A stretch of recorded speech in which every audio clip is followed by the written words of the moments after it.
Gente, são 6h10 da manhã. Deixa eu mostrar minha nova mesa. Olha que bonitinha. Agora eu posso trabalhar aqui em casa. Mas eu vou pegar meu irmão no serviço dele. Nós vamos na feira hoje. Inclusive, mestre Leider aqui falando, são 13 graus. Só que diferente daqui, acho que ontem, né, que também estava 13 graus e estava nublado. E, portanto, sem vento, tá ventando. E a cada 4 km por hora, a sensação térmica cai 1 grau. Então eu acho que a sensação térmica está 10 graus. Perfeito para dar aquela caminhadinha na direção da feira. Certo? Mas vamos falar sobre uma coisa mais importante do que isso. Claro. A rede social tóxica, ela é tóxica, né? É importante você ter conta lá. Tem que ter cabeça mais em dia. Que ali é tenso. Mas no resto do mundo, no Brasil virou um nojo, porque, né, muito bot, crente, bolsominion, extremista de direita, ANCAP, incel, identitário, woke, que virou bagunça. Mas no resto do mundo ainda dá, sabe, em outros idiomas. Fato é, alguém fez uma publicação comentando sobre o Estado ilegítimo. E apareceram as criaturas lá, conta recente, bot, não sei o que é, ou talvez idiota mesmo. Existe, claro, não pode nunca negar o fato de que eles são bastante numerosos, atacando o Irã do nada. Não era um tema assim político, era mais um tema econômico. E aí aparece lá e não sei o que, não, o Irã é malvado. Eu falei, ô cidadã, vocês que apoiam um Estado que tira a vida de 20 mil crianças, que moral vocês têm? Que moral vocês têm? Eu até acho que não era um bot, porque as respostas, a não ser que a inteligência artificial evoluiu demais na conta, né? Que moral vocês têm para falar de qualquer país do mundo? Chamou o Irã de teocracia. Eu falei, opa, primeiro isso, a acusação do Irã, a primeira, foi de que o Irã era uma teocracia. Eu falei, cara, dizer uma coisa para vocês, teocracia é o Estado de Israel, que inclusive tem leis para uma religião específica e outras leis para as demais. O Irã não tem isso. Aliás, se você for olhar com calma, considerando que os armênios, por exemplo, podem beber, as leis que o Irã tem são melhores para as pessoas de outras religiões do que para a religião oficial, certo? Então, não compara, porque Israel também é uma teocracia e muito pior. Aliás, o Irã nem é uma teocracia. Mas enfim, isso eu não comentei. E outra, sobre esse negócio de religião oficial, o Reino Unido tem, a Noruega tem, foi encher o saco deles. Né? Aí a pessoa parou lá uns 5 minutos, achei que já tinha esquecido. Aí eu vejo a notificação. Mas é por causa disso que a discussão não é sobre Israel, é sobre vocês apoiarem o Irã. O Irã não sei o que com mulheres. Aquela conversinha de...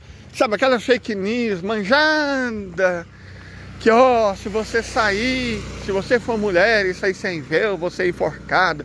Sabe, essas mentiras. Mas ela nem teve coragem de falar isso. Ela mostrou um punhado de mulher lá, protestando contra alguma coisa.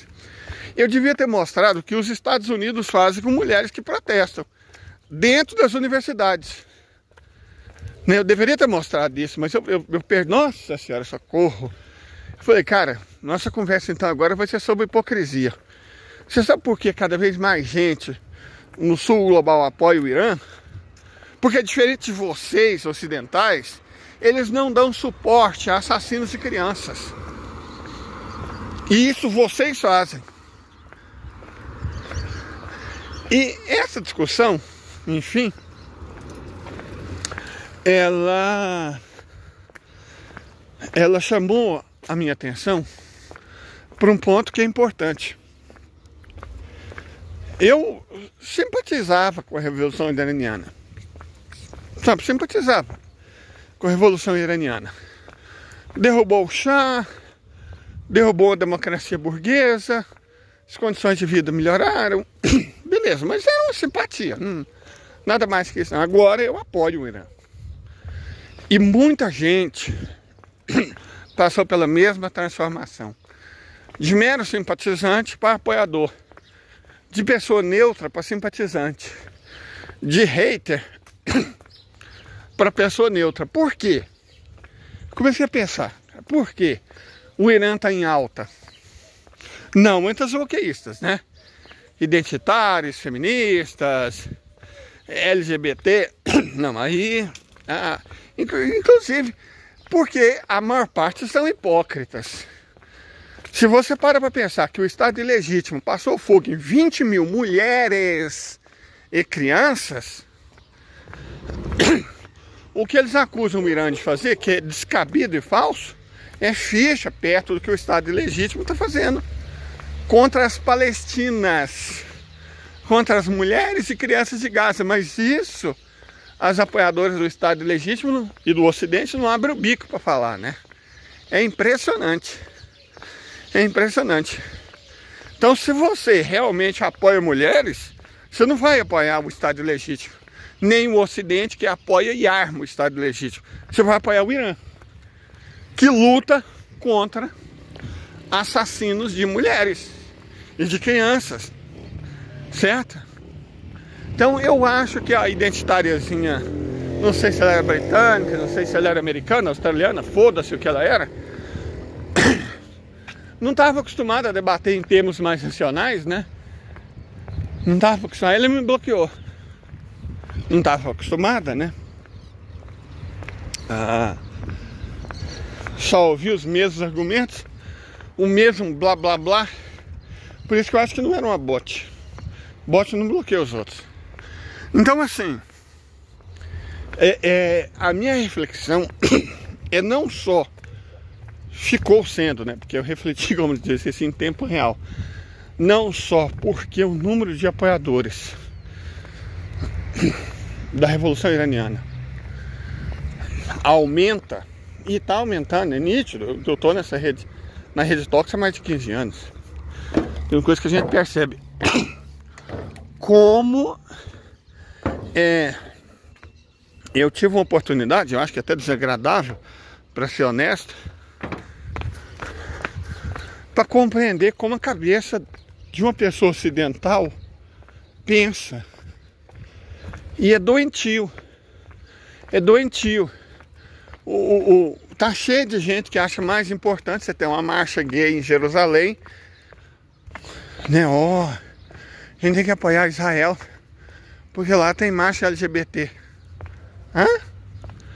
Do que manter as mulheres e crianças vivas. A pessoa não tem respeito nenhum pela cultura dos outros. Nenhum. Nem o mais miserável respeito pela cultura alheia. Ok.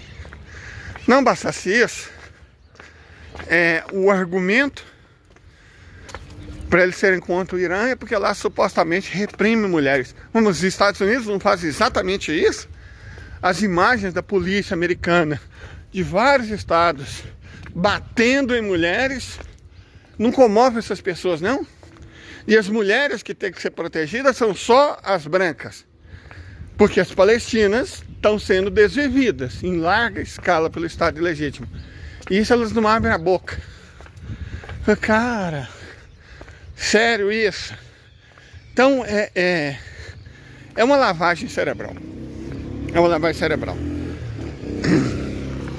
Nós estamos muito próximos da guerra. Nós estamos muito próximos da guerra. Mas antes de falar sobre a guerra, aquele intervalo comercial maroto. Nós estamos muito próximos da guerra. E os caras, os ocidentais, não vão saber por que estão apanhando. Porque eles não vão ganhar. Ontem eu fiquei muito nervoso. E aí eu tenho asma quando você tem asma, se você fica agitado, a respiração, né? Enfim. Só consegui fazer 1h30 de live. Mas veja bem, acho que o ponto principal eu consegui tocar. O Ocidente não tem como conduzir uma guerra dessa. Bom dia, moça. Bom dia. O Ocidente não tem como conduzir uma guerra dessa. Ah, não é possível que... Ah, tá aberto. Gente, hoje é dia de feira, mas o pão de queijo daqui é bom. Será que já tá pronto?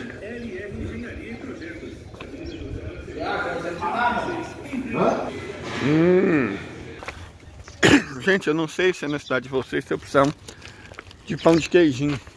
É R$1 cada pão de queijo. E a gente ganha um café de brinde. Bom demais. A feira é mais caro. Tipo, esse é pão de queijo de padaria, né? Quase não tem queijo. Mas é quentinho e gostoso. E eu não posso só comer muito queijo, né? Enfim, voltando ao assunto. Inacreditavelmente, a voz mais sensata da Europa ontem, quando os europeus... Eu já tomei o remédio, gente. Mas o muco demora a sair do pulmão. Mas, ó, tanto bonito, adoro. Gente, adoro. De manhãzinha é bom demais. Uma temperatura agradável. Silêncio. E a cidade fica até mais bonita. Olha só. Bom, o Viktor Orbán levantou a palavra sobre o óbvio. A Europa tem dinheiro para fazer uma guerra?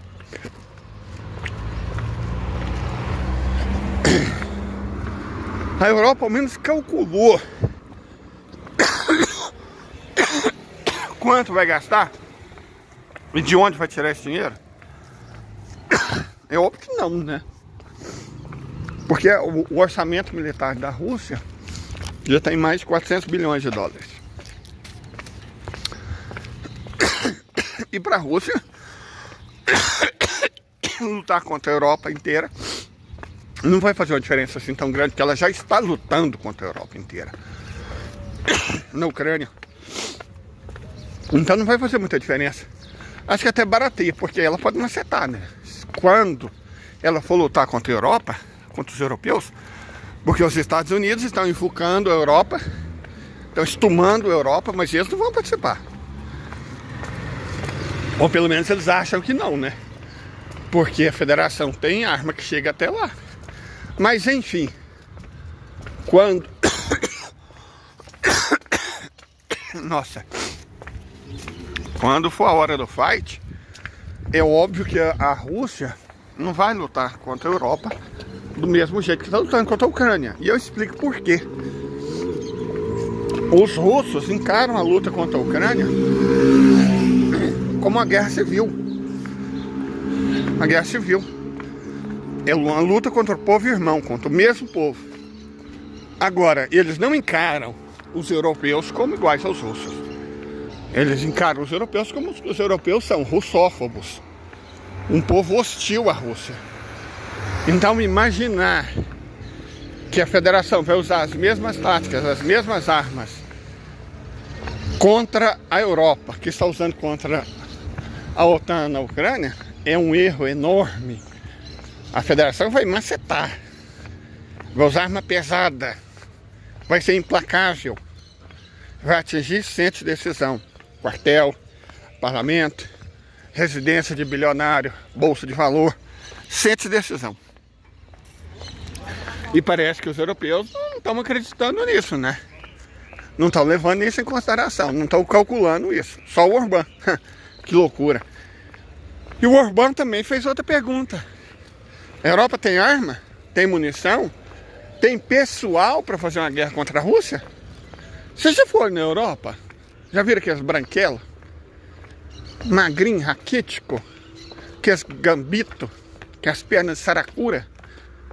Vocês acham realmente que esses jovens europeus conseguem enfrentar os russos no X1, no fight? Na luta? Ah, por favor, né, gente? Então, inacreditavelmente, o Orbán foi uma voz sensata. E o restante dos líderes europeus estão sendo, quando falar imbecis, vamos chamar insensatos. E eles vão ter aquilo que estão procurando. Vocês podem ter certeza. Olha o tanto que é bonito, gente. Sério. Nossa, bom dia. Bom dia.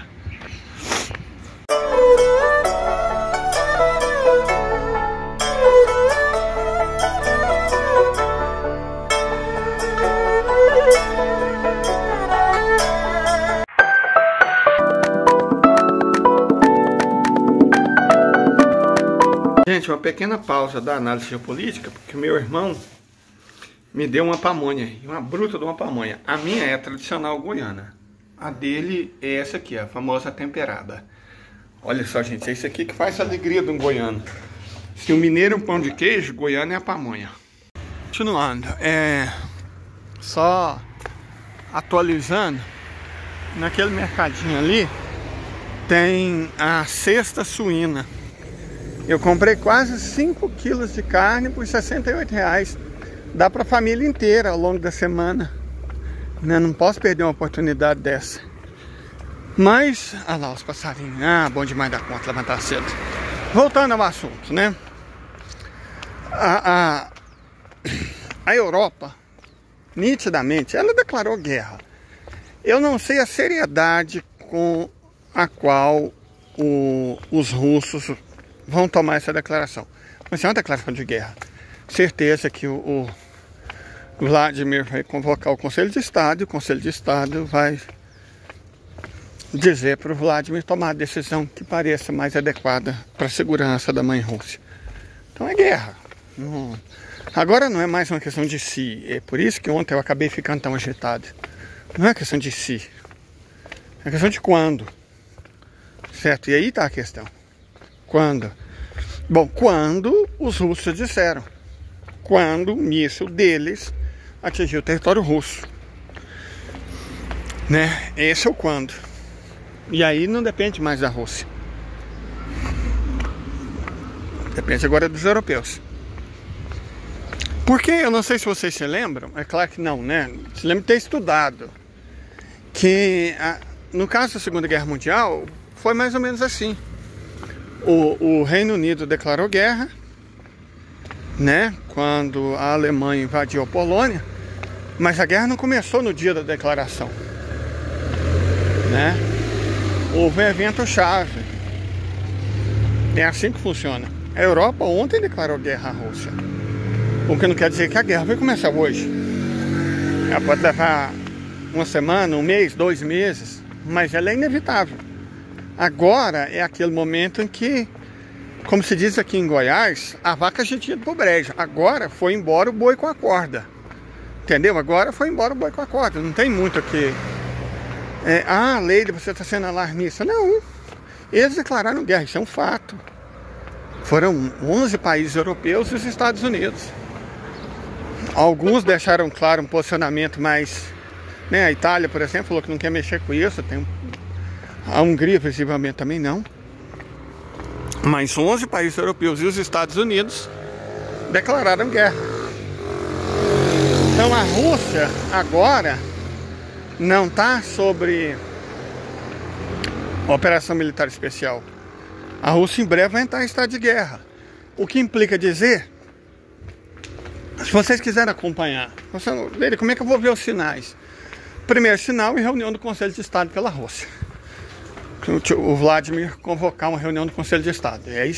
Aí, né, já desanda. Agora, a coisa está realmente quente, mas está muito próximo do momento definitivo.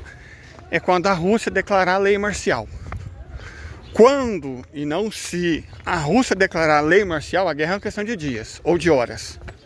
Certo? Então, dá para vocês acompanharem o evento. Repito, fiquem de olho enquanto o Vladimir vai convocar uma reunião do Conselho de Estado. Aí, né, confirma. E quando o Vladimir declarar a lei marcial, bom, aí é questão, como eu disse, de horas ou no máximo dias para tudo acontecer. E como vai ser rápido e brutal. Vai ser rápido e brutal. Porque eu vou repetir o que eu já repeti, e muitas vezes. A Europa, os líderes europeus, a liderança ocidental se engana muito caso pense que contra ela a Rússia vai lutar como está lutando contra eles na Ucrânia, porque eles consideram os ucranianos um povo irmão. Então, do ponto de vista russo, é uma guerra civil. Agora, numa luta contra a Europa é uma guerra existencial. Não se luta uma guerra existencial como se luta uma guerra civil. Certos pruridos podem ser abandonados, certo? É centro de decisão. Não é cidadezinha, aldeiazinha, contra agrupamento, batalhão, não. É centro de decisão. É parlamento, é cidades bancárias, né, tipo Frankfurt, né, zonas bancárias, Banco Central Europeu. Porque a liderança, no caso da Europa, não é só militar. E também não é só política. Quem está financiando essa... São os banqueiros, são os bilionários. Então a Rússia vai atrás deles. Certeza que vai. Perfeito? A Rússia vai atrás deles, não é fazer... Porque a Europa, gente, não sei se vocês estão acompanhando, a Europa, pelas declarações dessa liderança que eles têm, eles parecem acreditar que eles estão justificando, preparando o povo para uma guerra longa, desgastante. Inclusive teve líderes europeus que falaram abertamente que, olha só a loucura, que o problema da guerra moderna é que não morre muita gente, tem que matar. Cara, eu sinceramente, como se eles tivessem gente, né? É uma questão demográfica. Deixa eu falar rapidamente sobre essa questão demográfica. Como assim uma questão demográfica?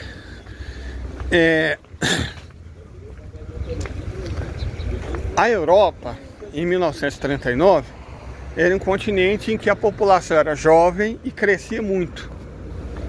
Hoje a Europa é um continente idoso, com o número de filhos por mulher muito baixo, e que sem a migração a população estaria diminuindo em praticamente todos os países europeus. Então a Europa não tem mais mão de obra para fazer guerra igual eles estão pensando. Simplesmente não tem. Entende? Não tem. Não tem jovem. Que coitado, é as vítimas, né, dessas decisões imbecis. Não tem jovem. E é aquilo que eu falei, os que tem é todos uns cambitos secos, magrelo, pálido. Qualquer um que já foi na Europa já viu a juventude europeia, né? Não é uma coisa que assusta. E se você já foi na Rússia, você sabe contra o que e contra quem eles lutariam. Aí sim é uma coisa que assusta. Perfeito? Então, eles não entenderam a dimensão demográfica, porque a Europa é um continente velho. Se você já foi na Europa, é impossível você não ter percebido.